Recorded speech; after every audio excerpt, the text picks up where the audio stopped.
కామాక్షి తాయి ఆస్తులకు రక్షణ కరువు. కోట్ల రూపాయల విలువ చేసే భూమి కబ్జా, ప్లాట్లు చేసి విక్రయించేందుకు రంగం సిద్ధం. చోద్యం చూస్తున్న దేవాదాయ శాఖ రెవెన్యూ అధికారులు. శక్తి స్వరూపిణి, భక్తుల కోర్కెలు తీర్చే కల్పవల్లి కామాక్షి తాయి సాక్షిగా ఆలయం ఎదురుగా ఉన్న కోట్ల విలువ చేసే ఆలయ భూమి కబ్జాకు గురైంది.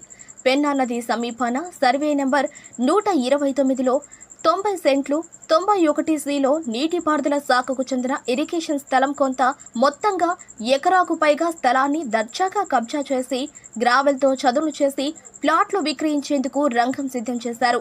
గతంలో వేల ఎకరాల ఆస్తులు కలిగిన కామాక్షితాయి ఆలయంకు రక్షణ కరువవడంతో క్రమేణా అక్రమాలకు గురై తగ్గిపోయాయి.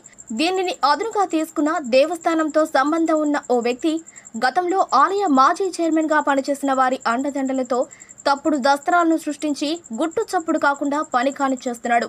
బ్రహ్మోత్సవాల ముసుగులో దేవస్థానం అభివృద్ధికి చదును చేస్తున్నారన్న నెపంతో ప్లాట్లు చేసి అమ్మేందుకు రంగం సిద్ధం చేశారు. ఇంత జరుగుతున్న ఆలయ అధికారులు మామూళ్ల మత్తులో మౌనం వహించడంతో కొంతమంది స్థానికులు ఆర్డీఓకి ఉన్నతాధికారులకు ఫిర్యాదు చేయడంతో విషయం వెలుగులోకి వచ్చింది. గతంలో ఈ స్థలంలో అమ్మవారి పూజలకు సేవలకు ఉపయోగించే పూల తోటుండేది. కానీ ప్రస్తుతం ఈ స్థలం ఆక్రమణకు గురవటంతో భక్తులు సైతం ముక్కున వేలేసుకుంటున్నారు. ఫిర్యాదుతో పరిశీలించిన అధికారులు సైతం నిర్ధారించకుండా జాప్యం చేస్తున్నారు. ఓ టీడీపీ నాయకుడు అండదండలతో దీనిలో జాప్యం జరుగుతుందన్న విమర్శలు సైతం వినిపిస్తున్నాయి.